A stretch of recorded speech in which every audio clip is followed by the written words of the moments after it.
यमुनोत्री धाम में मई के महीने में अर्पित किया 23 लाख रुपए से अधिक का दान। उत्तराखंड चारधाम यात्रा में दिख रही श्रद्धा, आस्था और भक्ति की मिसाल।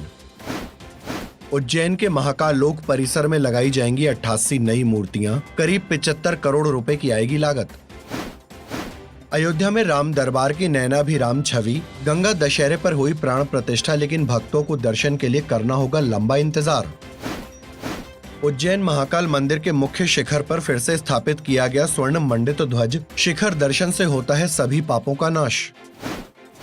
उत्तराखंड चारधाम यात्रा के दौरान मई के महीने में यमुनोत्री धाम में भक्तों ने 23 लाख रुपए से अधिक का दान अर्पित किया है, जबकि इस दौरान करीब 3,29,000 श्रद्धालुओं ने धाम में दर्शन पूजन किए हैं। दान का उपयोग मंदिर के रखरखाव, पूजा पाठ और दूसरे कामों में होता है। यात्रा को शुरू हुए 1 महीने से अधिक का समय बीत चुका है और इस दौरान श्रद्धा, आस्था और भक्ति की मिसाल देखने को मिल रही है।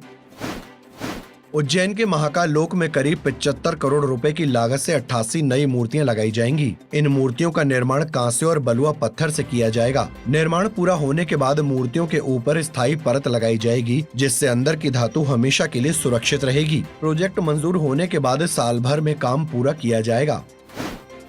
अयोध्या में गंगा दशहरे पर राम दरबार की प्राण प्रतिष्ठा के बाद सीताराम सरकार की नैनाभिराम छवि पर हर कोई मोहित है। सोने, चांदी, हीरा, पन्ना और मोती से सज्जित मूर्तियां भक्तों को सम्मोहित कर रही हैं। यहां अचल मूर्ति के रूप में मुख्य विग्रह के साथ ही उत्सव मूर्ति के रूप में चल प्रतिमा भी स्थापित की गई है, जिसे विशेष अवसरों पर भ्रमण के लिए निकाला जा सकेगा। राम दरबार के दर्शन के लिए भक्तों को अभी लंबा इंतजार करना होगा।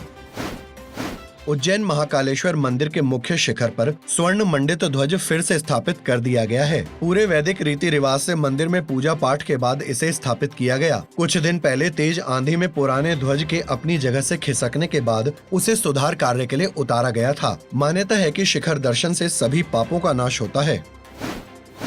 अयोध्या श्री राम मंदिर के मुख्य शिखर के साथ ही अन्य शिखरों पर भी स्वर्ण कलश स्थापित कर दिए गए हैं। इससे मंदिर की खूबसूरती और बढ़ गई है। कलश इतने भव्य और शानदार हैं कि इनकी आभा दूर से ही लोगों को आकर्षित कर रही है। नृत्य मंडप, रंग मंडप, बूढ़ी मंडप, प्रार्थना और कीर्तन मंडप के शिखर पूरी तरह स्वर्ण मंडित हो चुके हैं। मसूरी के भगवान शंकर आश्रम में गंगा दशहरा और पर्यावरण दिवस के अवसर पर मेरा पौधा मेरा जीवन मेरे संग अभियान शुरू किया गया, जिसके तहत 51,000 पौधे लगाए जाएंगे। इस अवसर पर पूज्य आर्यम जी महाराज ने कहा कि जो पेड़ पौधों की सेवा करता है वो सचेत मनुष्य के रूप में स्थापित होता है।